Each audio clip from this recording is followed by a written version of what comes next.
तो शुरू करते हैं आज का टॉपिक। आज हम नॉन बैंकिंग फाइनेंशियल कंपनीज के बारे में पढ़ने वाले हैं। आज हम डिटेल में देखेंगे कि नॉन बैंकिंग फाइनेंशियल कंपनीज क्या होती हैं, ठीक है, कितनी टाइप्स की होती हैं, ये कौन कौन से फंक्शंस परफॉर्म करते हैं, उनके बारे में हम डिटेल में डिस्कशन करेंगे इस लेक्चर में। तो टॉपिक को शुरू करने से पहले आप सभी को रिक्वेस्ट है कि सेशन को शेयर कर दीजिए अपने फ्रेंड्स के साथ, कलीग्स के साथ, ताकि वो भी इस सेशन का बेनिफिट जो है ले सकें। और ऑडियो वीडियो क्वालिटी भी कंफर्म कर दीजिए, क्या ऑडियो वीडियो क्वालिटी ठीक है। फटाफट से चैट बॉक्स में बता दीजिए क्या ऑडियो वीडियो क्वालिटी ठीक है।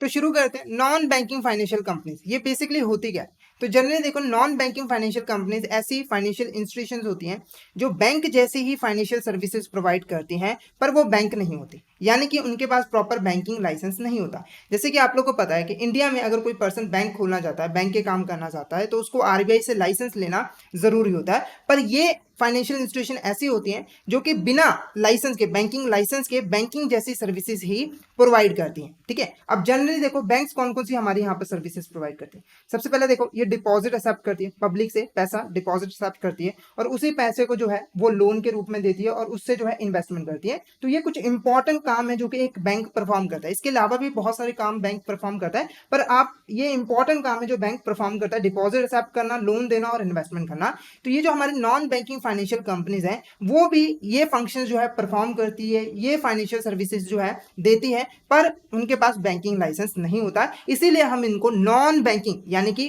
जो बैंक नहीं है, फाइनेंशियल कंपनीज यहां पर कहते हैं। क्लियर है। तो अब आप सोचोगे कि दोनों फिर डिफरेंस क्या हुआ, दोनों ही तो सेम तरह के काम यहाँ पर ऑफर करें, तो इनमें बेसिकली डिफरेंस क्या हुआ। तो डिफरेंस है, सबसे पहला डिफरेंस है यहाँ पर डिपॉजिट का, ठीक है। जो बैंक्स होती हैं, जनरली देखो, जो बैंक्स होती है वो हर तरह का डिपॉजिट एक्सेप्ट करती है। उसमें से एक हमारी टाइप होती है डिमांड डिपॉजिट। क्या होती है हमारे यहाँ पर? Demand deposit. डिमांड डिपॉजिट ऐसे डिपॉजिट्स होते हैं जो कि कस्टमर की डिमांड पे पेबल होते हैं, मतलब कि जैसे ही कस्टमर ने बैंक को कहा कि हमें पैसे दो, बैंक को पैसा देना पड़ता है। एग्जांपल्स हमारी क्या है?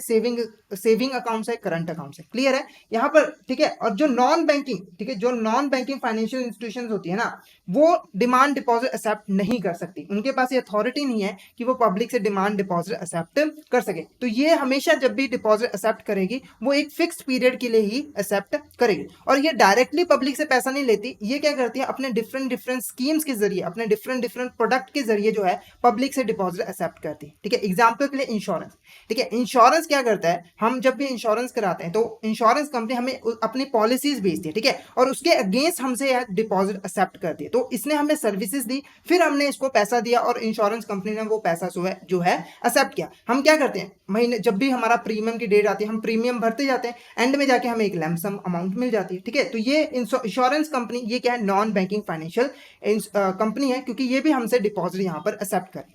क्लियर है।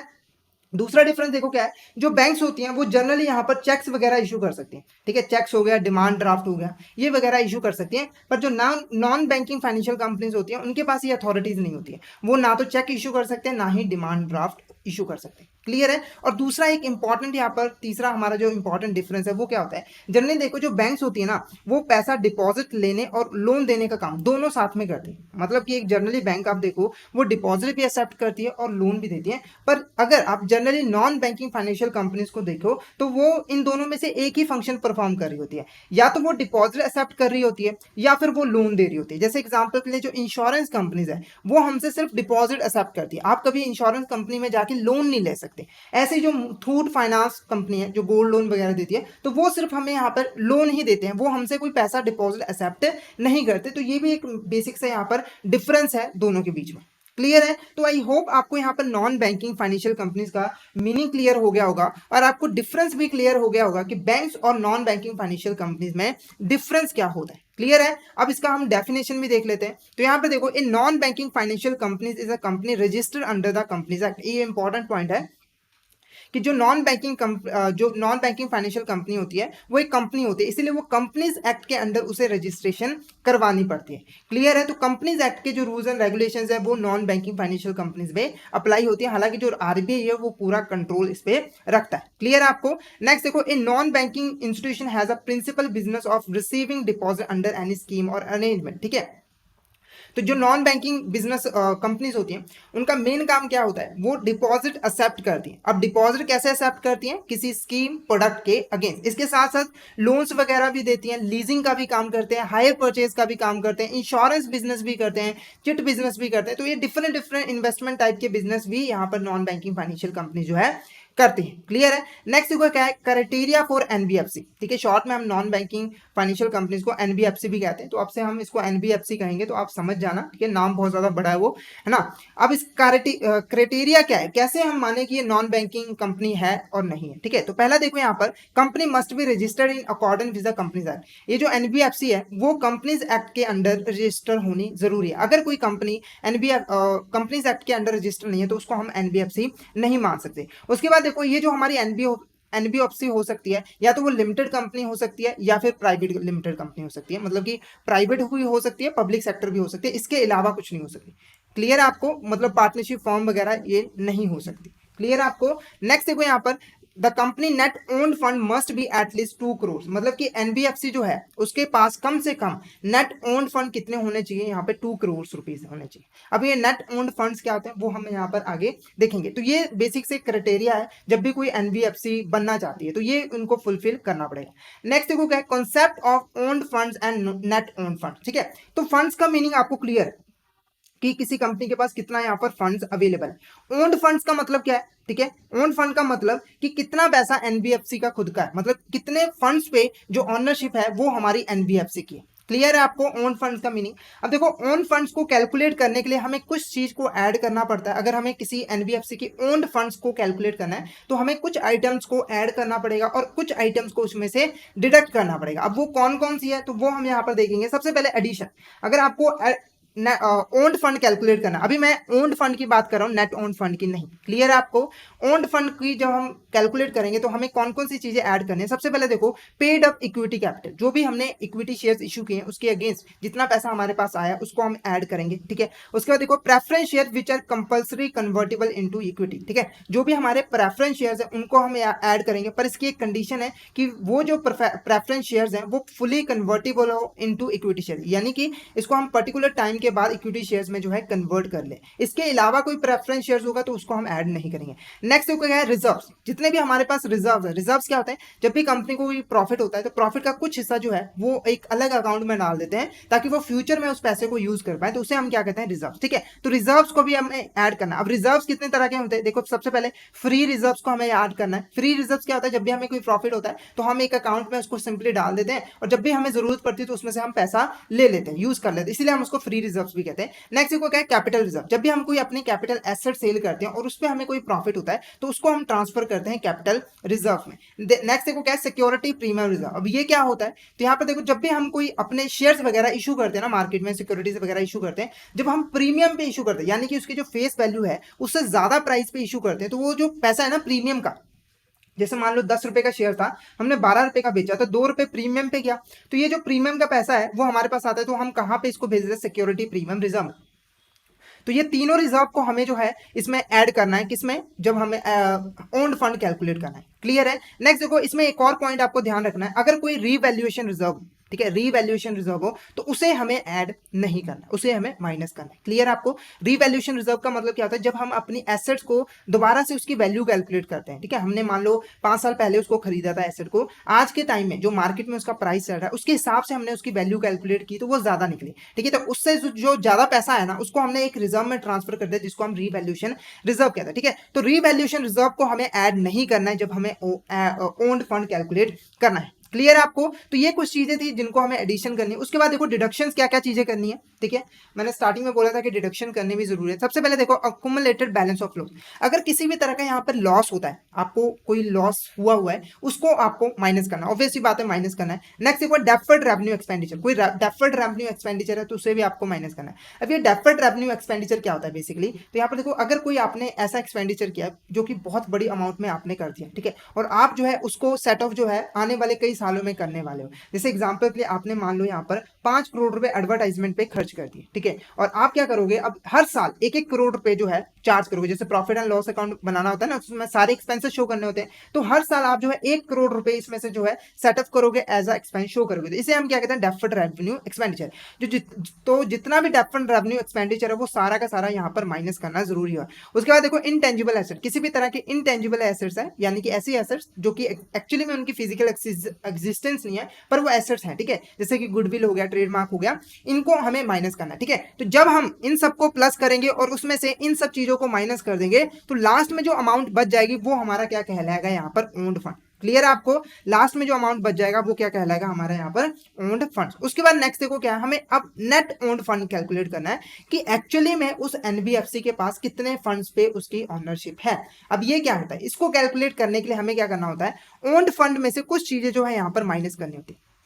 मतलब कि जो टोटल इन्वेस्टमेंट्स है ना, ओन फंड है एनबीएफसी के पास, उसमें से जब हम इन 3 चीजों को माइनस कर देंगे तब हमारा नेट ओन फंड यहाँ पर कैलकुलेट हो जाएगा। अब इस पे क्यों हम इतना फोकस करें, क्योंकि आगे जब हम टाइप्स पढ़ेंगे तो वहां पर बार बार ये वर्ड आएगा, आपको ये क्लियर होना चाहिए। नेट ओन फंड का मतलब जो उनके पास एक्चुअली में उतना पैसा उनके पास है, एक्चुअली में उसके पास ओनरशिप है। तो इसमें से कौन कौन सी चीजें हटानी है, सबसे पहले देखो investment of the NBFC in shares of its subsidiaries companies in the same group, ठीक है। सो सब्सिडरीज का मीनिंग आपको क्लियर है, जब एनबीएफसी कोई और काम करने के लिए कोई नई कंपनी जो है खोल लेती है और उनके ऊपर उस कंपनी पे जो हमारी ये एनबीएफसी है इसका पूरा कंट्रोल होता है, सारा फंडिंग वगैरह यही एनबीएफसी करती है, तो वो क्या होता है, सब्सिडरी होती है। तो यानी कि अगर कोई इन्वेस्टमेंट इन्होंने सब्सिडरीज में की हुई है तो उसे भी यहाँ पर जो है माइनस करना है, ठीक है। उसके बाद कंपनीज इन सेम ग्रुप, अब एक कंपनीज इन सेम ग्रुप क्या होता है, देखो कई बार क्या होता है कि एक कंपनी बहुत सारी कंपनी जो है खोल लेती है, 10-12 कंपनी जो खोल लेती है और वो अकेली कंपनी उन कंपनी को जो है कंट्रोल कर रही होती है, ठीक है। तो ये 10-15 ग्रुप जो कंपनीज है ना उसको एक साथ हम क्या कहते हैं, ग्रुप ऑफ कंपनी, ठीक है, जिसके ऊपर कंट्रोल किसका, एक पर्टिकुलर कंपनी का होता है, ठीक है। तो ऐसे मान लो ये एक कंपनी है जिसके एक कंपनी ने 10 कंपनीज खोली हुई हैं, ठीक है। तो यहाँ पर एक उनमें से एक कंपनी जो है हमारी एनबीएफसी है, एक क्या है हमारी यहाँ पर एनबीएफसी है। तो इस एनबीएफसी ने, ठीक है, इस ग्रुप में, ठीक है, अपने अलावा जो बाकी के 9 एनबीएफसी है उसमें भी जो इन्वेस्टमेंट करेगी उसको भी यहाँ पर माइनस किया जाएगा। क्लियर आपको। नेक्स्ट को क्या है, book value of debentures, bond, outstanding loans, advances, ठीक है। शेयर्स के अलावा अगर शेयर्स में इन्वेस्टमेंट नहीं किए तो उसके अलावा हम डिवेंचर्स वगैरह भी कई बार बाय करते हैं ना, तो अगर कोई किसी भी तरह का डिवेंचर हमने बाय किया है, कोई लोन लिया हुआ है, कोई बॉन्ड पे इन्वेस्टमेंट किया है, तो उसे भी हमें माइनस करनी है अगर हमने सब्सिडरीज या फिर सेम ग्रुप ऑफ कंपनी में यहाँ पर किया। उसके बाद अगर किसी भी तरह का डिपॉजिट वगैरह एक्सेप्ट किया हुआ है, ठीक है, हमने सब्सिडरीज और कंपनी सेम ग्रुप से किसी भी तरह का अगर यहाँ पे डिपॉजिट एक्सेप्ट किया तो उसे भी हमें यहाँ पर जो है माइनस करना है। क्लियर है आपको। तो इस तरीके से आप जो है यहाँ पर नेट ओन फंड जो है कैलकुलेट कर सकते हो। तो पहले आपको क्या करना है, ओन फंड कैलकुलेट करना है, ठीक है, उसके बाद उसी से आपको नेट ओन फंड जो है कैलकुलेट करना है। क्लियर आपको। नेक्स्ट टॉपिक यहां पर देखो क्या है, types of non banking financial companies. अब ये जो हमारी नॉन बैंकिंग फाइनेंशियल कंपनीज होती हैं वो कितनी टाइप्स की होती है, कितनी कितनी तरह की होती है। तो बेसिकली देखो हम डिफरेंट डिफरेंट क्राइटेरिया पे जो है इनको डिवाइड कर सकते हैं, जैसे साइज हो गया, ठीक है, एक्टिविटी हो गया। तो बेसिकली आज हम यहाँ पर बात करेंगे एक्टिविटी, मतलब कि वो किस तरह की एक्टिविटीज करे, उसके बेस पे हम यहाँ पर क्लासिफिकेशन करेंगे और उनकी कंडीशन भी देखेंगे कि इनको अगर एनबीएफसी बनना है तो उन्हें क्या क्या कंडीशन पूरी करनी पड़ेंगी, ठीक है। तो शुरू करते हैं। सबसे पहला देखो क्या है, डिपॉजिट टेकिंग एनबीएफसी, ठीक है। तो नाम से आपको पता लग गया होगा, ऐसी एनबीएफसी जो कि पब्लिक से डिपॉजिट एक्सेप्ट करती है, यानी कि पैसा लेती है, उन्हें हम क्या कहते हैं, डिपॉजिट टेकिंग एनबीएफसी, ठीक है। अब आपको पता ही है जो भी डिपॉजिट, जैसे इंश्योरेंस कंपनी है वो क्या है, पब्लिक से डिपॉजिट एक्सेप्ट करती है, तो वो क्या होगी हमारी यहाँ पे डिपॉजिट टेकिंग एनबीएफसी होगी। क्लियर है आपको। तो यहाँ पर देखो जब भी कोई एनबीएफसी बनती है, डिपॉजिट टेकिंग एनबीएफसी उसको बनना है तो कुछ कुछ कंडीशंस होती हैं जिनको उन्हें पूरा करना होता है। अब वो कंडीशंस क्या होती है, सबसे पहले देखो, they can not accept deposit repayable on demand. ये मैंने आपको पहले ही बताया था कि जो एनबीएफसी है वो डिमांड डिपॉजिट एक्सेप्ट नहीं करती, तो इसीलिए जो डिपॉजिट टेकिंग एनबीएफसी होंगी वो भी डिमांड डिपॉजिट एक्सेप्ट नहीं करेंगी। नेक्स्ट देखो, the NBFC are allowed to accept renew public deposit for a minimum period of 12 month and maximum period of 60 month. अब इसका क्या मतलब हुआ, देखो हमने कहा कि डिमांड डिपॉजिट नहीं एक्सेप्ट करेंगी, इसका मतलब क्या हुआ कि जो हमारी एनबीएफसीज हैं वो एक फिक्स टाइम पीरियड के लिए डिपॉजिट एक्सेप्ट करेंगे। तो वो फिक्स टाइम पीरियड यहाँ पर फिक्स किया गया है, कम से कम वो 12 महीने होने चाहिए। यानी कि जब भी कोई कंपनी एनबीएफसी कंपनी पब्लिक से डिपॉजिट एक्सेप्ट करेगी तो कम से कम उसका जो मेच्योरिटी पीरियड हो वो 12 मंथ्स का हो, और ज्यादा से ज्यादा हमारा कितने का हो यहाँ पर 60 मंथ का हो। इसके ऊपर एमसीक्यू बन सकता है, तो ये आपको ध्यान रखना है। नेक्स्ट देखो क्या है यहाँ पर इंटरेस्ट रेट। अब देखो डिपॉजिट एक्सेप्ट करेगी तो उसके ऊपर इंटरेस्ट भी तो पे करना पड़ेगा ना एनबीएफसी को, फ्री में तो पब्लिक पैसा देगी नहीं। तो यहाँ पर बोला गया है कि कम ज्यादा से ज्यादा कोई भी एनबीएफसी जो है वो ज्यादा से ज्यादा अपने डिपॉजिट्स पे 12.5% पर एनम इंटरेस्ट ही यहाँ पर दे सकती है, उससे ज्यादा इंटरेस्ट यहाँ पर नहीं दे सकती। साथ ही साथ जो एनबीएफसी है वो अपने कस्टमर्स को, क्लाइंट्स को किसी भी तरह का गिफ्ट या इंसेंटिव नहीं दे सकती। मतलब कि यहाँ पर कस्टमर ने 50,000 का कोई डिपॉजिट करवाया तो खुश होकर एनबीएफसी ने 5,000 का उसे वाउचर दे दिया, तो इस तरह का गिफ्ट वगैरह नहीं दे सकती। नेक्स्ट देखो guys, the deposit with NBFCs are not insured. ये एक इंपॉर्टेंट पॉइंट है, ठीक है। जब भी हम बैंक में पैसा जमा करवाते हैं तो वहां पर जो है हमारी इंश्योरेंस होती है कि हमें वो पैसा हमारा इंश्योर रहे, ठीक है, कुछ अमाउंट तक इंश्योरेंस हमें मिल जाती है। पर डिपॉजिट अगर एनबीएफसी में कराया गया ना तो वहां पर किसी भी तरह की इंश्योरेंस नहीं होती। अगर ये कंपनी डूब गई तो आपके पैसे भी डूब गए। आई होप आपको डिपॉजिट टेकिंग एनबीएफसी का मीनिंग क्लियर हो गया होगा। उसके बाद नेक्स्ट वो क्या है, कोर इन्वेस्टमेंट कंपनी। अब ये कोर इन्वेस्टमेंट कंपनी क्या होती है, नाम से आपको पता लग रहा है कि जो कि इन्वेस्टमेंट करने का काम करती है। इन्वेस्टमेंट का मतलब जो कि कंपनीज के शेयर्स, डिबेंचर्स, बॉन्ड्स में जो है पैसा लगाती है, इन्वेस्ट करती है, उन्हें हम यहाँ पर क्या कहते हैं, कोर इन्वेस्टमेंट कंपनीज। क्लियर है आपको? तो यहाँ पर देखो, core investment company is NBFC carrying on the business of acquisition of shares and securities. Acquisition of shares और सिक्योरिटीज का मतलब है कि वो जो है किसी कंपनी के शेयर्स को एक्वायर करते हैं, यानी कि परचेज करते हैं, या फिर और अदर सिक्योरिटीज को भी यहाँ पर परचेज करते हैं। क्लियर है आपको? अभी कुछ कंडीशंस हैं जिनको पूरा करना जरूरी होता है कोर इन्वेस्टमेंट कंपनी के लिए। पहली कंडीशन देखो क्या है, पहली कंडीशन क्या है कि ये जो कोर इन्वेस्टमेंट कंपनी है, जो भी इन्वेस्टमेंट करेगी शेयर्स, इक्विटी शेयर्स या फिर प्रेफरेंस शेयर्स या फिर डिवेंचर्स में, उसका 90%, मतलब कि जो टोटल उसने इन्वेस्टमेंट की है उसका 90% उसको जो है अपने ग्रुप ऑफ कंपनीज में करना पड़ेगा। ग्रुप ऑफ कंपनीज का मीनिंग मैंने आपको बताया था ना, वो 15 जनों का एक ग्रुप है, ठीक है। तो वो जो भी इन्वेस्टमेंट करेगा, जितने भी पैसे वो शेयर्स वगैरह एक्वायर करेगा, उसका 90% जो है उसे अपने ग्रुप ऑफ कंपनीज में लगाना पड़ेगा, ठीक है। क्लियर है? तो यहाँ पर क्लियरली लिखा है, it hold not less than, 90% से कम यहाँ पर नहीं होल्ड कर सकता total asset in the form of investment in equity shares, preference shares, debt और loans in the group company. मतलब कि टोटल 100 में से 90% इन्वेस्टमेंट ग्रुप ऑफ कंपनीज में करनी पड़ेगी। उसके बाद नेक्स्ट पॉइंट देखो क्या है, नेक्स्ट पॉइंट, अब हमने यहाँ पर पॉइंट देखा, ये जो 90% होंगे वो कैसे बनेंगे, इक्विटी शेयर्स में इन्वेस्टमेंट, प्रेफरेंस शेयर्स में इन्वेस्टमेंट, डिबेंचर्स में इन्वेस्टमेंट, किसी तरह का लोन भी दिया है, ठीक है। तो ये जो 90% है ना, इसमें भी एक क्राइटेरिया फिक्स किया है, मतलब कि जो टोटल इन्वेस्टमेंट की है ना ग्रुप ऑफ कंपनीज में, उसमें से 60% जो इन्वेस्टमेंट होगी वो इक्विटी शेयर्स के रूप में होगी। यानी कि जो total investment group of companies में की जाएगी उसमें से 60% कहां पर इन्वेस्ट करेगी हमारी एनबीएफसी, हमारे इक्विटी शेयर्स में। क्लियर है? इक्विटी शेयर्स के अलावा अगर कोई और इंस्ट्रूमेंट ऐसा है जो कि 10 साल के अंदर अंदर हम उसे जो है इक्विटी शेयर्स में कन्वर्ट कर लेंगे तो उसे भी हम इसमें इंक्लूड करेंगे। यानी कि 60% इन्वेस्टमेंट कहां पे होगी, इक्विटी शेयर और अदर इंस्ट्रूमेंट जिसको हम इक्विटी शेयर्स में कन्वर्ट कर सकते हैं। क्लियर है? तो कुछ इंपॉर्टेंट कैरेक्टरिस्टिक हैं जो कि पूरे करने जरूरी होते हैं। उसके बाद देखो, इसका एसेट साइज कम से कम 100 करोड़ होना चाहिए या फिर ज्यादा। एसेट साइज का मतलब कि कम से कम उसने इन्वेस्टमेंट 100 करोड़ से यहाँ पर ज्यादा की हुई, अब उसके पास 100 करोड़ से ज्यादा इन्वेस्टमेंट हो। क्लियर है? नेक्स्ट वो क्या है, लोन कंपनी। अब ये लोन कंपनी क्या है, नाम से पता लग रहा है कि ऐसी नॉन बैंकिंग फाइनेंशियल कंपनीज जो कि लोन्स देती है, सिंपल पब्लिक को लोन प्रोवाइड करती है, जैसे कि मुथूट फाइनेंस हो गया, वो क्या है, एक नॉन बैंकिंग कंपनी जो कि लोन प्रोवाइड करती है।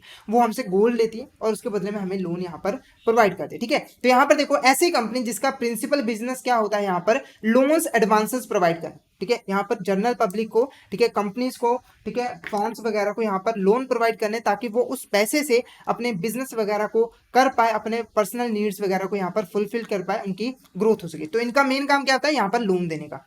क्लियर है आपको? नेक्स्ट देखो क्या है, अब यहां तक आपको एक चीज क्लियर हो गई कि हर एनबीएफसी एक पर्टिकुलर काम करे, एक स्पेशलाइज यहाँ पर काम करे। कोई इन्वेस्टमेंट करने का काम कर रही है, कोई डिपॉजिट लेने का काम करे, कोई लोन देने का काम करे, ठीक है। तो हर कंपनी का एक स्पेशलाइज काम है। अभी तक आपने देखा कोई भी कंपनी दो काम साथ में नहीं करी है। नेक्स्ट देखो क्या है, एसेट फाइनेंस कंपनी। अब ये एसेट फाइनेंस कंपनी क्या होता है, तो यहाँ पर देखो जब भी हम बिजनेस करते हैं, हमें कोई भी यहाँ पर बिजनेस करना होता है तो उसको करने के लिए कुछ हमें एसेट्स की जरूरत होती है, मतलब कि जैसे कि मशीनरी की जरूरत है, कुछ इक्विपमेंट्स की जरूरत है, व्हीकल्स की जरूरत है ना, तो उनके बिना हम बिजनेस को कंडक्ट नहीं कर सकते। तो ये जो कंपनीज होती है ना एसेट फाइनेंस कंपनी, वो हमें बिजनेस की एसेट्स को खरीदने के लिए लोन प्रोवाइड करती है, यानी कि बिजनेस एसेट्स को ये फाइनेंस करती है। ठीक है, तो यहां पर आपने देखा, यहां पर आपने लोन कंपनी देखा, उसका काम क्या था, सिर्फ में लोन देना। पर जो एसेट फाइनेंस कंपनी है उसका स्पेशलाइज काम है कि वो सिर्फ बिजनेस एसेट्स को खरीदने के लिए ही पैसा देती है। ठीक है, और लोन कंपनी में हमारी एसेट फाइनेंस कंपनी इंक्लूड नहीं होती, ये इसकी अलग टाइप है। क्लियर है आपको? तो यहां पर देखो ANAFC is a company which is a financial institution carry on as its principal business. का प्रिंसिपल बिजनेस क्या है, financing of physical assets supporting productive economic activity. ठीक है, अब फिजिकल एसेट्स को इसने जो है फाइनेंस करना है। अब फिजिकल एसेट्स कौन सी है, ऐसी एसेट जो कि प्रोडक्टिव और इकोनॉमिक एक्टिविटी को करने में सपोर्ट करती है। प्रोडक्टिव का मतलब कि प्रोडक्शन करने में हेल्प करती है, जैसे कि मशीनरी हो गया या फिर कोई अदर इकोनॉमिक एक्टिविटी है उसको करने में हेल्प यहाँ पर करती है।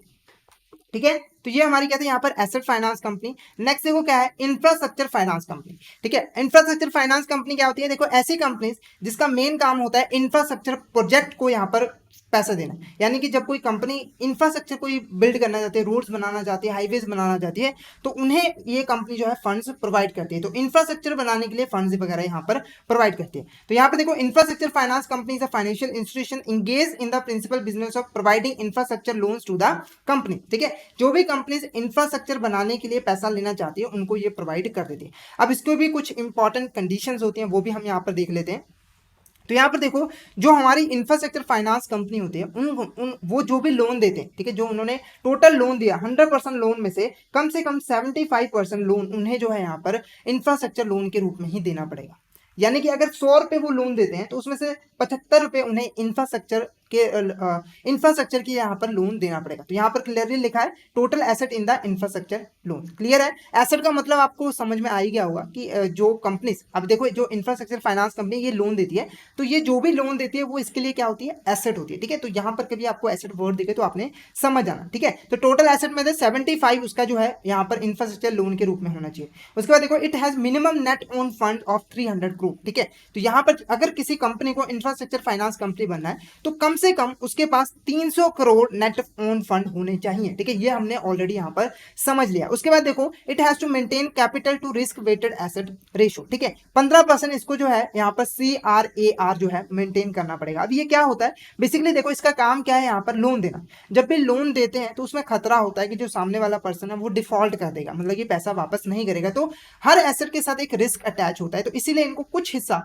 जो उनके पास पैसा होता है, कुछ कैपिटल का हिस्सा जो है उनके पास इनको अपने पास मेंटेन करके रखना पड़ता है कि बाई चांस सामने वाला पर्सन कभी डिफॉल्ट करता है तो उन्हें ज्यादा लॉस ना हो, वो उसको कवर कर पाए। तो इनको कम से कम 15% यहाँ पर मेंटेन करके रखना जरूरी होता है, क्योंकि ये बड़े बड़े लोन देते हैं। इंफ्रास्ट्रक्चर लोन जो होते हैं ना काफी बड़े अमाउंट में होते हैं। नेक्स्ट देखो क्या है, NBFC माइक्रो फाइनेंस इंस्टीट्यूशन। ठीक है, माइक्रो फाइनेंस इंस्टीट्यूशन के बारे में हमने डिटेल में पिछले लेक्चर में पढ़ा था। तो माइक्रो फाइनेंस इंस्टीट्यूशन भी एक NBFC ही होती है। इनका मेन काम क्या होता है, छोटे मोटे लोन देना, किन को, पुअर लोगों को, लो हाउस होल्ड इनकम को। क्लियर है आपको? तो यहां पर देखो ये स्मॉल लोन्स प्रोवाइड करते हैं किन्हें, पुअर और लो इनकम हाउस होल्ड्स को। क्लियर है, अब इसके कुछ इंपॉर्टेंट कंडीशंस है अगर कोई माइक्रो फाइनेंस इंस्टीट्यूशन, तो उनको ये फॉलो करना पड़ेगा। सबसे पहले देखो क्या है, यहाँ पर कम से कम इसकी नेट ओन्ड फंड कितनी होनी चाहिए, 5 करोड़ होनी चाहिए। और अगर कोई हमारी माइक्रो फाइनेंस इंस्टीट्यूशन जो है वो नॉर्दर्न ईस्ट रीजन में इस्टेब्लिश है, यानी कि नॉर्दर्न ईस्ट रीजन में वो पड़ती है, वहां पे रजिस्ट्रेशन करवाई है, तो उस केस में जो हमारी नेट ओन्ड फंड्स की रिक्वायरमेंट है वो कितनी है, यहाँ पर 2 करोड़ रुपए। तो ध्यान रखना है ओवरऑल कितनी है, 5 करोड़, पर नॉर्थ ईस्ट रीजन में है तो वहां पे 2 करोड़। क्लियर है, नेक्स्ट देखो क्या है, not less than 75% of its total asset are the in nature of micro finance loan. यानी कि ये जो टोटल लोन्स प्रोवाइड करते हैं उनमें से 75% जो लोन है वो माइक्रो फाइनेंस लोन के रूप में यहाँ पर देंगे। क्लियर है आपको? नेक्स्ट देखो इनको RBI के अंडर जो है रजिस्ट्रेशन करवाना जरूरी होता है। उसके बाद नेक्स्ट क्वेश्चन देखो, नेक्स्ट टाइप हमारी क्या है, NBFC फैक्टर्स।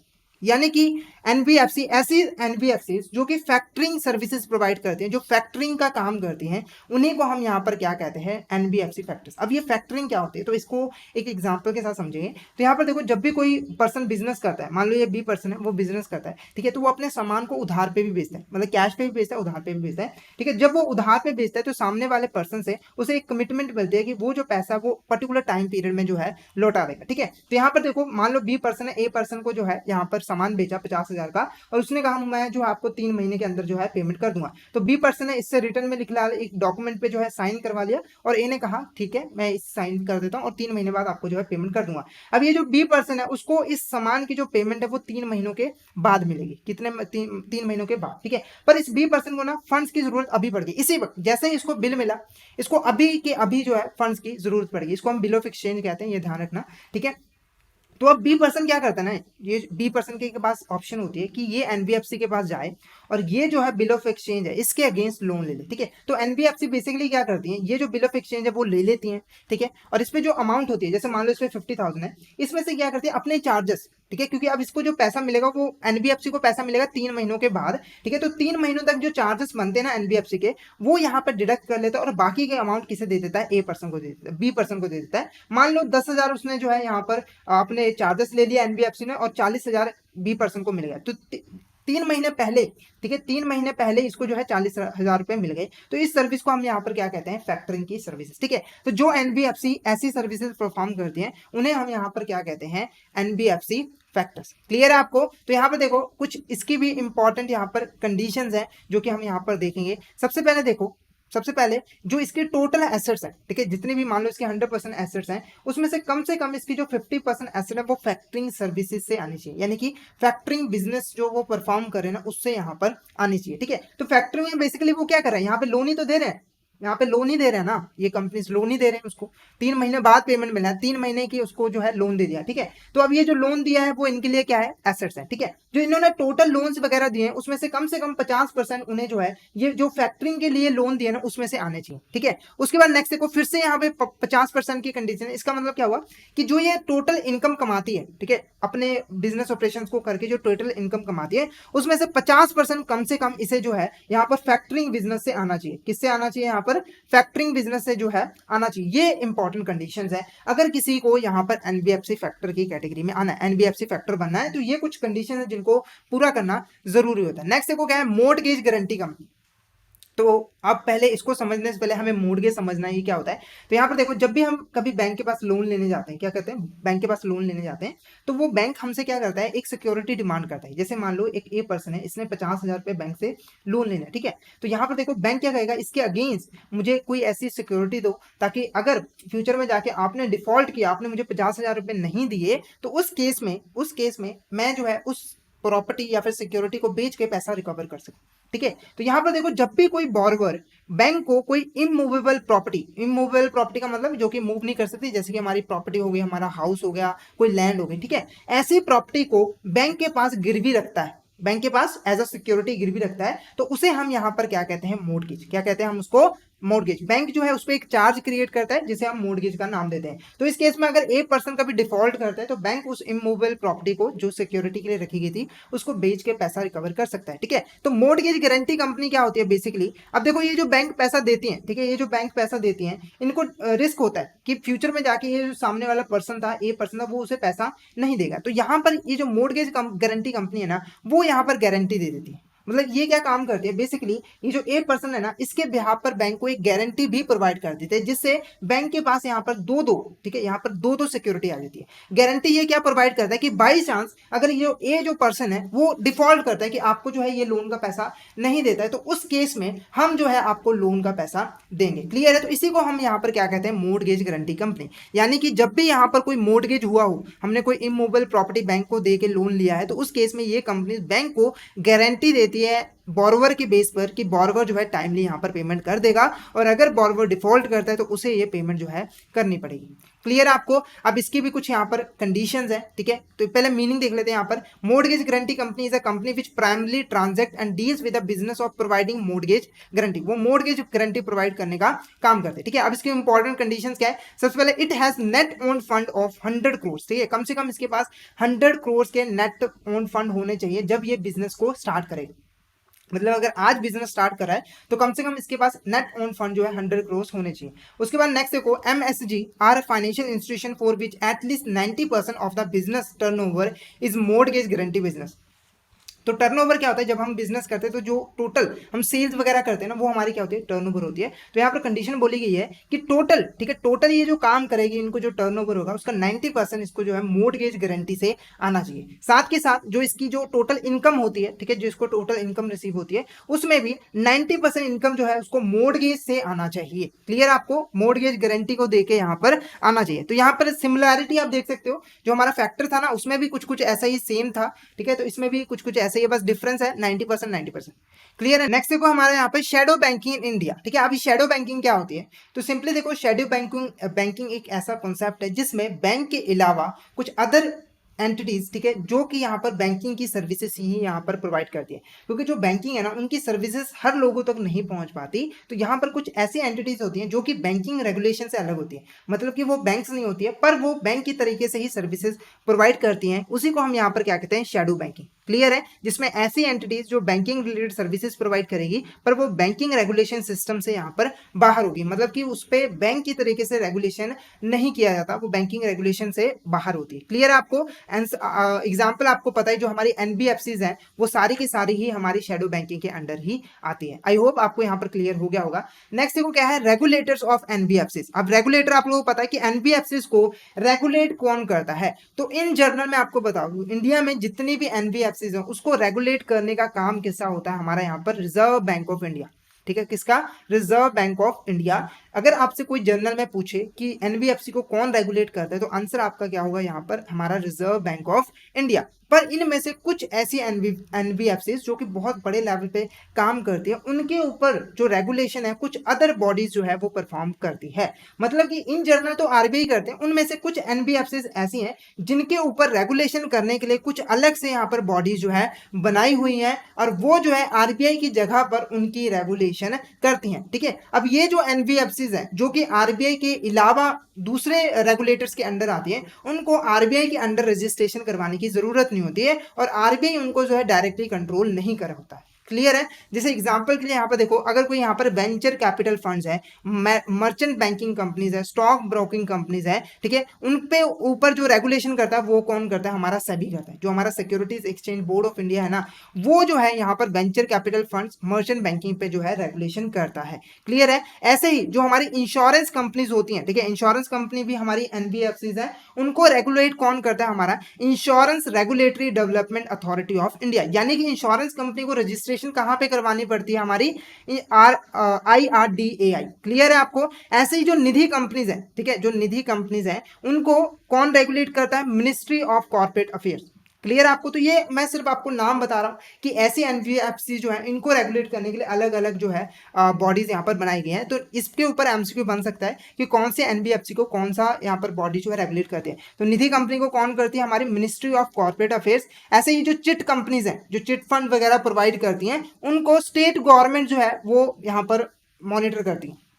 यानी कि जिस स्टेट में चिट फंड की सर्विसेज दी जा रही है, वहां की जो स्टेट गवर्नमेंट है वो जो है इसको रेगुलेट करेगी। उसके बाद देखो housing finance company. Housing finance company जो कि हाउस लोन वगैरह यहाँ पर प्रोवाइड करती हैं, उनको रेगुलेट करने का काम कौन करती है? हमारी नेशनल हाउसिंग बैंक। कौन? National housing bank. क्लियर है? इसको हमने ऑलरेडी डिटेल में डिस्कशन इसकी की हुई है। नेक्स्ट देखो स्टॉक एक्सचेंज और mutual benefit company regulated by SEBI. ठीक है, अब जो हमारा स्टॉक एक्सचेंज है, जो हमारा कैपिटल मार्केट है, वो मेनली कौन रेगुलेट करता है? सेबी। तो आप देख सकते हो कि एनबीएफसी को आरबीआई रेगुलेट करता है, पर यहां पर कुछ एनबीएफसी ऐसी में जिसको अलग अलग बॉडी जो है रेगुलेट करती हैं। नेक्स्ट देखो हमारे यहाँ पर regulatory oversight by RBI on NBFC. तो अभी हमने पढ़ा कि जो आरबीआई है वो एनबीएफसी को यहाँ पर रेगुलेट करता है। अब रेगुलेट कैसे करता है? तो यहाँ पर देखो, जो आरबीआई वो समय समय पे जो एनबीएफसी है, ठीक है, उनके लिए नए नए जो है कानून ले आता रहता है, नए नए रूल्स एंड रेगुलेशन ले आता रहता है, जिनको एनबीएफसी को फॉलो करना होता है जब भी वो वर्किंग कर रही होती हैं। क्लियर है? अब वो कौन कौन से ऐसे इंपॉर्टेंट रूल्स हैं जो कि आरबीआई कहता है जिनको फॉलो करना पड़ता है एनबीएफसी को, वो हम यहाँ पर देखेंगे। ठीक है, तो यहाँ पर देखो जो ये पावर मिली है ना आरबीआई को, ये मिली है यहाँ पर अमेंडमेंट जो हुई थी आरबीआई एक्ट में 1997 में। ठीक है, इस अमेंडमेंट के कारण जो है आरबीआई को पावर्स मिली थी जिनके हिसाब से अब जो है वो एनबीएफसी को प्रॉपर तरीके से रेगुलेट करता है। तो इसके अंडर आरबीआई जो है कुछ रूल्स बनाता है, ठीक है, जो कि एनबीएफसी को फॉलो ही करना पड़ता है। उसे पहला रूल देखो क्या है, सर्टिफिकेट ऑफ रजिस्ट्रेशन। अब ये क्या होता है, तो आरबीआई कहता है हर एनबीएफसी को ये मैंडेटरी है कि उसको आरबीआई से अपना काम शुरू करने से पहले सर्टिफिकेट ऑफ रजिस्ट्रेशन लेना पड़ेगा। यानी कि हर एनबीएफसी जब भी वो स्टार्ट करेगी अपना काम तो उसको पहले आरबीआई में रजिस्ट्रेशन करवाना जरूरी है। हालांकि इसकी एक्सेप्शंस हैं, वो ऑलरेडी हमने डिस्कस की थी कि कुछ ऐसी हैं जिनको आरबीआई के अलावा किसी दूसरी अदर इंस्टीट्यूशन जैसे कि सेबी वगैरह होगी उनके अंडर रजिस्ट्रेशन करवाना पड़ता है। ठीक है, हम यहाँ पर ओवरऑल की बात करें। नेक्स्ट देखो क्या है, maintain minimum level of net own funds. जैसे हमने बार बार पढ़े कि हर नॉन बैंकिंग कंपनी को यहाँ पर जो है एक मिनिमम नेट ओन फंड जो है मेंटेन करना पड़ता है। ये कहता कौन है, आरबीआई कहता है। ठीक है, अब इसकी अमाउंट कौन डिसाइड करता है, हमारा यहाँ पर आरबीआई। डिफरेंट एनबीएस के केस में डिफरेंट अमाउंट जो है यहाँ पर सेट की जाती है। क्लियर है? उसके बाद देखो नेक्स्ट क्या है, requiring deposit taking NBFC to maintain a certain percentage of assets in unburdened approved securities. यानी कि ऐसी एनबीएफसी जो डिपॉजिट लेती है, पब्लिक से डिपॉजिट एक्सेप्ट करती है, उनको आरबीआई कहता है कि उनको कुछ अपनी एसेट जो है ऐसी मेंटेन करके रखनी पड़ेगी जो अनबर्डन्ड हो। अनबर्डन का मतलब किसी दूसरी पार्टी का उसके ऊपर किसी भी तरह का क्लेम ना हो, वो फ्री ऑफ क्लेम हो, वो सारी की सारी उस एनबीएफसी की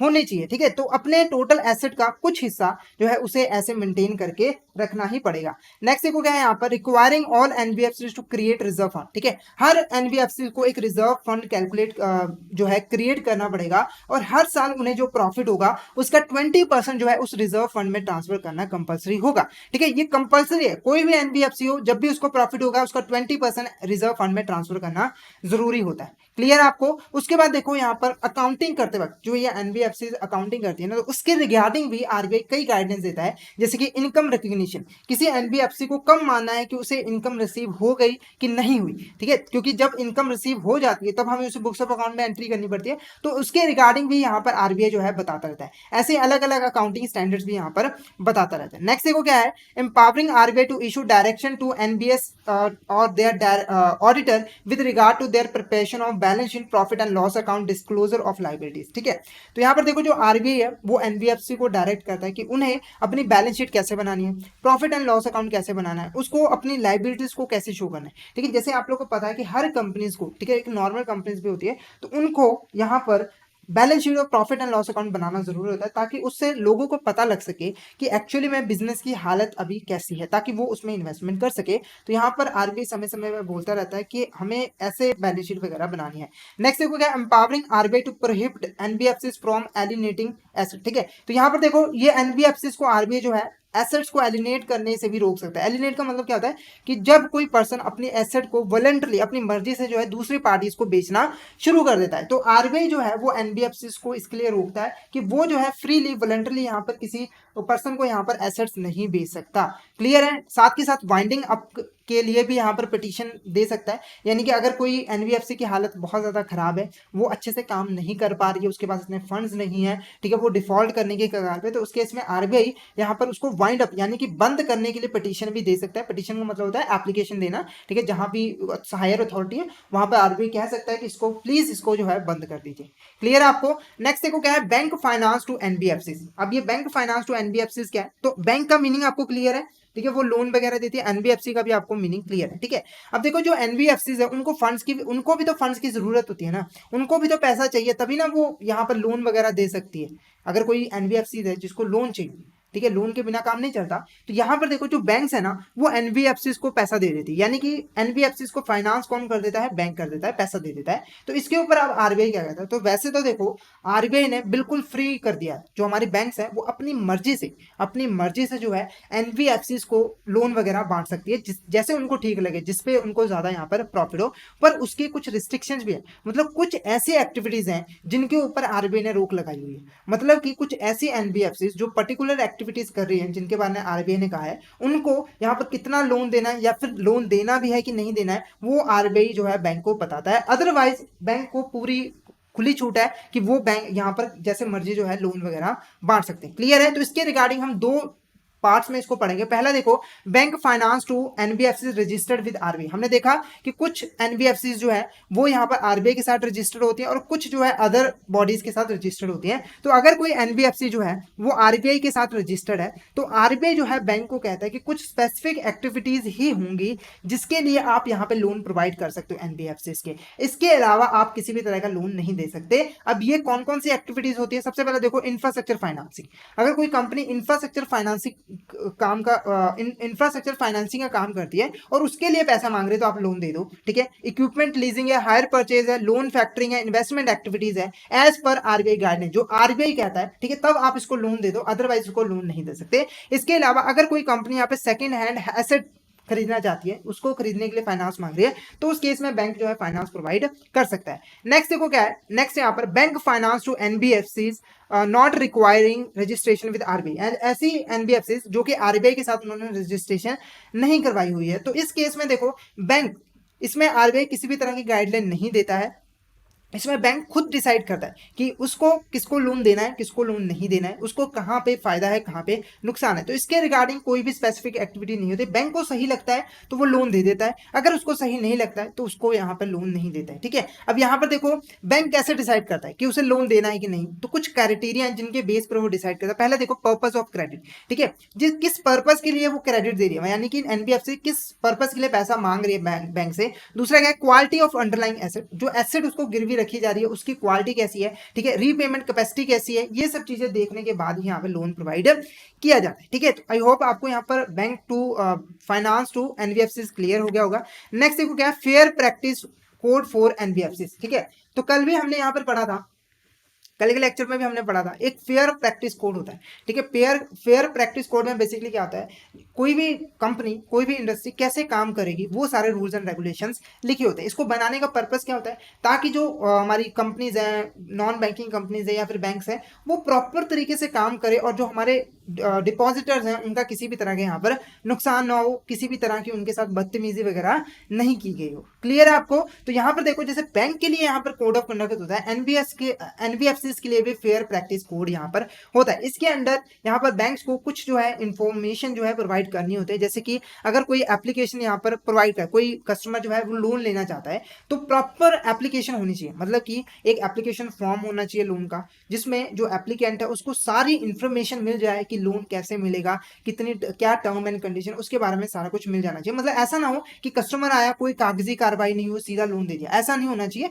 पूरी प्रॉपर एप्लीकेशन फॉर्म भरवाना चाहिए, उनकी कंसेंट अच्छे से लेनी चाहिए, उनको हर बात डिटेल में यहाँ पर समझानी चाहिए, ताकि उन्हें आगे चलकर किसी भी प्रॉब्लम का सामना नहीं करना पड़े। उसके बाद देखो, loan appraisal and term and condition.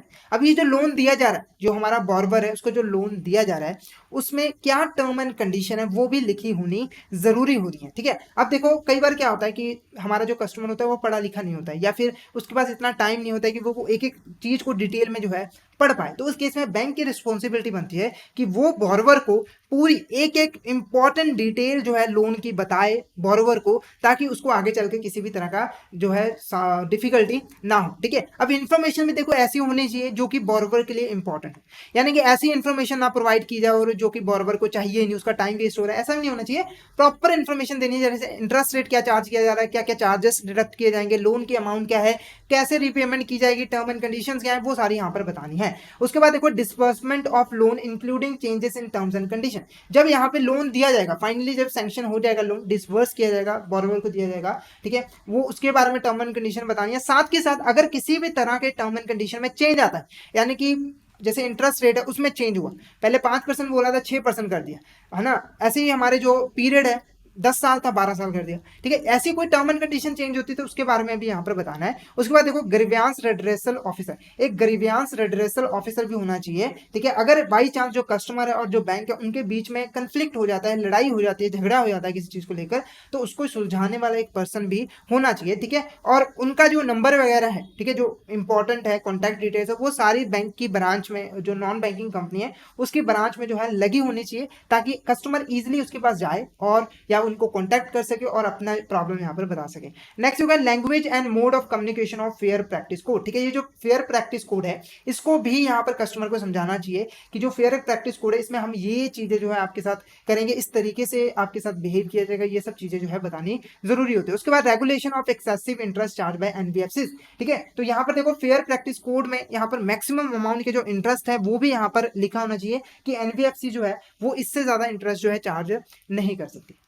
Clear है आपको? तो ये हमारा क्या था फेयर प्रैक्टिस कोड, जो कि हर एनबीएफसी को, जो भी एनबीएफसी इस फील्ड में काम करती है उनको यहाँ पर फॉलो करना जरूरी होता है। नेक्स्ट देखो हमारे यहाँ पर scale based regulation A revised regulatory framework for NBFC. ठीक है, तो यहाँ पर देखो 22 अक्टूबर 2021 को आरबीआई की न्यू गाइडलाइंस आई थी और उससे जो है एक नया रेगुलेटरी फ्रेमवर्क तैयार किया गया एनबीएफसी को रेगुलेट करने के लिए। इस नई गाइडलाइंस के हिसाब से जितनी भी हमारी एनबीएफसी थी उनको 4 पार्ट्स में डिवाइड कर दिया गया, जिनको हम लेयर्स के नाम भी जानते हैं। ठीक है, हर एनबीएफसी को उसकी एक्टिविटीज, उसके साइज, उसकी एसेट्स के हिसाब से अलग अलग लेयर्स में जो है डाल दिया गया और उसमें अलग से यहाँ पे रेगुलेशन जो है की गई। ठीक है, अब ये कौन कौन से हमारे 4 लेयर्स हैं उनको भी हम एक एक करके यहाँ पर स्टडी करते हैं। सबसे पहले देखो क्या है हमारा बेस लेयर। ठीक है, इसमें बेस लेयर को हम लोअर लेवल भी कहते हैं, जो सबसे नीचे में आती है। इसमें अब कौन कौन सी हमारी एनबीएफसी को जो है इंक्लूड किया जाता है। सबसे पहले देखो non deposit taking NBS below asset size of 1000 crore, यानी कि कोई भी एनबीएफसी,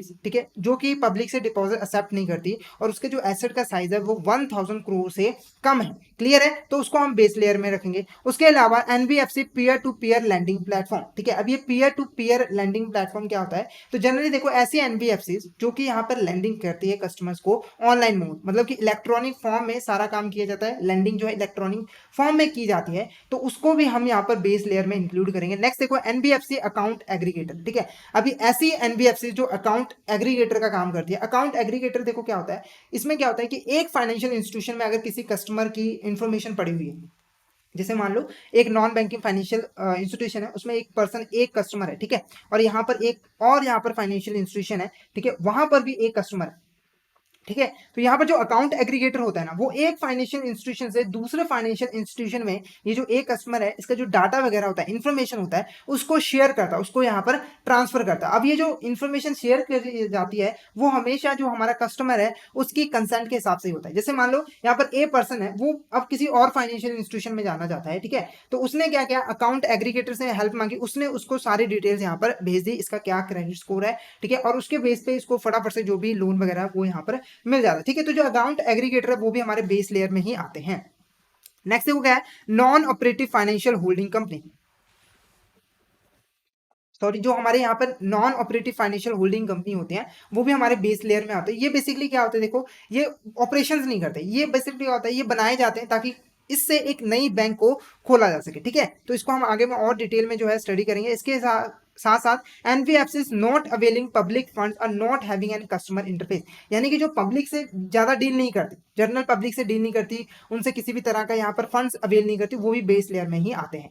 नेक्स्ट देखो क्या है हमारे यहाँ पर मिडल लेयर। ठीक है, अब मिडल लेयर देखो क्या है, all deposit taking NBFC irrespective of asset size, यानी कि जितनी भी हमारे डिपॉजिट टेकिंग यहाँ पर एनबीएफसी होती हैं उनको हम मिडल लेयर में रखेंगे, चाहे उनका जो एसेट साइज हो वो जितना मर्जी हो। ठीक है, वो यहाँ पर मायने नहीं रखता। ठीक है, सभी जो डिपॉजिट टेकिंग एनबीएफसी हैं उनको हम मिडल लेयर में ही कंसीडर करेंगे। उसके बाद नेक्स्ट वो क्या है, non deposit company taking NBFC with asset size of 1000 crore और अबव, यानी कि ऐसी एनबीएफसी जो डिपॉजिट तो एक्सेप्ट नहीं करती पर उनका जो एसेट साइज है, ठीक है, उनके पास जो टोटल एसेट है वो 1000 करोड़ से ज्यादा है, तो उसे हम मिडिल लेयर में रखेंगे। ऐसे ही स्टैंड अलोन प्राइमरी डीलर्स हैं, जो प्राइमरी डीलर्स है जो अकेले यहाँ पर अपने बिहाफ पर काम करते हैं, उन्हें भी हम मिडिल लेयर में रखेंगे। इसके अलावा जो इंफ्रास्ट्रक्चर डेट फंड है, मतलब कि जो इंफ्रास्ट्रक्चर प्रोजेक्ट के लिए कंपनीज को, इंफ्रास्ट्रक्चर कंपनीज को डेट के मीडियम से जो है फंड्स प्रोवाइड करते हैं, उन्हें भी हम यहाँ पर मिडिल लेयर में रखेंगे। साथ के साथ जो कोर इन्वेस्टमेंट कंपनीज है, हाउसिंग फाइनेंस कंपनी है, इंफ्रास्ट्रक्चर फाइनेंस कंपनीज है, उन्हें भी हम जो है यहाँ पर मिडिल लेयर में रखेंगे। ठीक है, उसके बाद नेक्स्ट हो गया अपर लेयर। ठीक है, अब ये जो अपर लेयर होती है ना, इसमें आरबीआई डिसाइड करता है, मतलब कि आरबीआई डिसाइड करेगा इसमें कौन आएगा कौन नहीं आएगा, मतलब कि आरबीआई देखेगा कि इसका साइज क्या है, इसकी एसेट्स कितनी है, और उसके बिहाफ पर ही आरबीआई ही बोलेगा कि इसको हम अपर लेयर में रखेंगे। क्लियर है, तो इसका कोई फिक्स क्राइटेरिया नहीं है, आरबीआई को लग रहा है कि इसको अपर लेयर में रखना चाहिए तो इसको अपर लेयर में ही रखा जाएगा। क्लियर है, ये पूरी हमारी टॉप पे होती है। ठीक है, उसके बाद नेक्स्ट वो हमारी क्या है, टॉप लेयर। इसके बाद जो इससे भी हाई होती है वो हमारी क्या होती है यहाँ पर टॉप लेयर होती है, ठीक है। अब टॉप लेयर में जनरली आप देखोगे कोई भी नहीं होती, मतलब कोई भी एनबीएफसी जो है वो टॉप लेयर में नहीं रखी जाती, क्लियर है। एक्सेप्ट अगर आरबीआई को लग रहा है कि जो अपर लेयर में कोई नॉन बैंकिंग फाइनेंशियल इंस्टीट्यूशन है उसको टॉप लेयर में ले आना चाहिए, उनके ऊपर थोड़ी और ज्यादा निगरानी कर सके, तो इसीलिए उसको हम टॉप लेयर में ले, तो उस केस में हम टॉप लेयर में उसे इंक्लूड कर सकते हैं। अदरवाइज इसमें ये खाली होता है, ये बिल्कुल ही एम्प्टी होता है। तो यहाँ पे लिखा है ये पहली line, the top layer will be ideally remain empty, ठीक है। तो ये हमेशा खाली ही रहता है, क्लियर है आपको।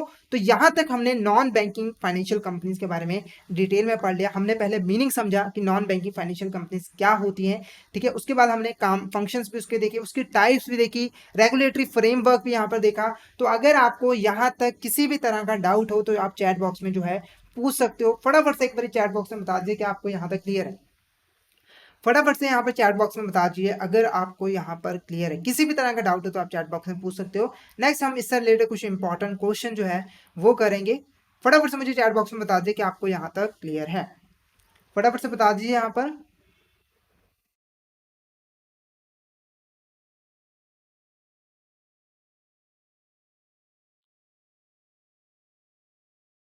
ओके, तो क्वेश्चन देखते हैं यहाँ पर। फर्स्ट क्वेश्चन देखो, non banking financial company is a company registered under the, मतलब नॉन बैंकिंग कंपनी जो है वो किसके अंडर रजिस्टर्ड होते हैं? क्या वो बैंकिंग रेगुलेशन एक्ट है, क्या वो reserve bank of India act है, क्या वो हमारा यहाँ पर कंपनीज एक्ट है, या फिर ऑल ऑफ द अबव?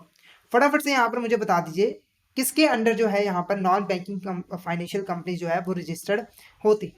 फटाफट से यहाँ पर आंसर बता दीजिए। तो इसका आंसर हमारा देखो क्या है, कंपनीज एक्ट, ठीक है। क्योंकि नॉन बैंकिंग फाइनेंशियल कंपनी भी एक कंपनी है, तो उसे यहाँ पर कंपनीज एक्ट में जो है रजिस्ट्रेशन करवानी जरूरी होती है, ठीक है। उसी के अंडर जो है वो रजिस्टर्ड होती है और उसी के रूल्स एंड रेगुलेशन जो है अप्लाई होते हैं। हालांकि इसको आरबीआई के पास भी यहाँ पर रजिस्ट्रेशन का सर्टिफिकेट लेना पड़ता है, क्योंकि आरबीआई तो इसको मेनली जो है रेगुलेट करती है। पर रजिस्टर्ड पूछा जाए तो उसको हम यहाँ पर कंपनीज एक्ट ही कहेंगे। जैसे बैंक हमारी बैंकिंग रेगुलेशन एक्ट के अंडर होती है ना, ऐसी हमारी ये जो है कंपनीज एक्ट के अंडर होती है। नेक्स्ट देखो क्या है, which of the following NBFCs are engage in the principal business of financing physical assets, यानी कि जो हमारी फिजिकल एसेट्स है उनको फाइनेंस करने का यही काम करती है। क्या है हमारी इन्वेस्टमेंट कंपनी है, क्या ये हमारी लोन कंपनीज है, या फिर एसेट फाइनेंस कंपनी, या फिर इंफ्रास्ट्रक्चर फाइनेंस कंपनी है? तो फटाफट से यहाँ पर इसका आंसर बता दीजिए। तो नाम से ही आपको पता लग गया होगा, option C is a correct answer, asset finance company. इसे हम यहाँ पर क्या कहते हैं, एसेट फाइनेंस कंपनी। जो इन्वेस्टमेंट कंपनी है वो मेनली इन्वेस्टमेंट का काम करती है, शेयर्स वगैरह परचेज करती है। जो लोन कंपनी है लोन प्रोवाइड करती है, और इंफ्रास्ट्रक्चर फाइनेंस कंपनी है वो इंफ्रास्ट्रक्चर के लिए यहाँ पे लोन वगैरह देती है। नेक्स्ट क्वेश्चन देखो, the net own funds calculated by deducting which of the following items from own funds, यानी कि अगर हमें नेट ओन फंड कैलकुलेट करना है तो उसके लिए हमें ओन फंड में से क्या क्या चीजें जो है वो माइनस करनी पड़ेंगी, ठीक है। तो यहां पर देखो, investment of the NBFC in shares of its subsidiaries companies in same group, यानी कि एनबीएफसी ने जो भी इन्वेस्टमेंट की हुई है शेयर्स में अपने सब्सिडरी में या फिर सेम ग्रुप की कंपनीज में, तो उसे डिडक्ट करना है। तो ये बिल्कुल सही है। नेक्स्ट देखो, book value of debenture bond outstanding loans and advances, ठीक है। जो लोन वगैरह दिए हुए हैं या फिर डिपॉजिट वगैरह एक्सेप्ट किए हुए हैं वो भी यहाँ पे जो है हमें माइनस करना जरूरी होता है। तो यहाँ पर हमारी लोन्स भी आएंगी और डिपॉजिट भी आएंगी, तो इन सभी चीजों को माइनस करके ही हमारा नेट ओन फंड यहाँ पर कैलकुलेट होता है। तो इसीलिए all of the above is the correct answer. अगर हमें नेट ओन फंड कैलकुलेट करना है तो वो हमें इसमें से सभी जो है माइनस करने जरूरी होते हैं, क्लियर है। नेक्स्ट देखो क्या है, base layer not include, base layer में कौन सी इंस्टीट्यूशन जो है वो इंक्लूड नहीं होती है। बेस लेयर हमने यहाँ पर पढ़ लिया है। तो पहला देखो क्या है, non deposit company NBFC below the asset size of 1000 crore, तो ये हमारी इंक्लूड होती है। उसके बाद NBFC peer to peer lending platform, तो ये भी हमारी इंक्लूड होती है। नेक्स्ट देखो क्या है, एनबीएफसी अकाउंट एग्रीगेटर, तो ये भी हमारी इंक्लूड होती है। उसके बाद देखो क्या है, कोर इन्वेस्टमेंट कंपनी, जो कोर इन्वेस्टमेंट कंपनीज है ये बेस लेयर में नहीं, ये मिडल लेयर में जो है इंक्लूड होती है। तो इसीलिए option D is a correct answer. जो बेस लेयर है वो इसे इंक्लूड नहीं करता है। नेक्स्ट देखो क्या है, the upper layer shall comprise of those NBFCs which are specifically identified the companies act, यानी कि जो हमारा अपर लेयर होता है उसमें वो एनबीएफसीज आती हैं जो कि कंपनीज एक्ट बताता है, जो कि कंपनीज एक्ट बताएगा कि इसको अपर लेयर में रखना है। तो ये स्टेटमेंट हमारी ट्रू है या फिर फॉल्स? फटाफट से इसका आंसर बता दीजिए, ये स्टेटमेंट हमारी ट्रू है या फिर फॉल्स, ठीक है। फटाफट से यहाँ पर आंसर बता दीजिए, फटाफट से यहाँ पर आंसर बता दीजिए। तो यहाँ पर जो हमारी स्टेटमेंट है वो क्या हमारी यहाँ पर फॉल्स, ठीक है, क्योंकि ये जो आइडेंटिफाई कौन करता है, हमारा reserve bank of India. Reserve bank of India जो है वो बताएगा कि किनको हमें अपर लेयर में रखना है। क्लियर है आपको? क्लियर है? तो यहाँ तक हमने पूरा कवर कर लिया है एनबीएफसी का टॉपिक। आई होप आपको यहाँ तक क्लियर हो गया होगा।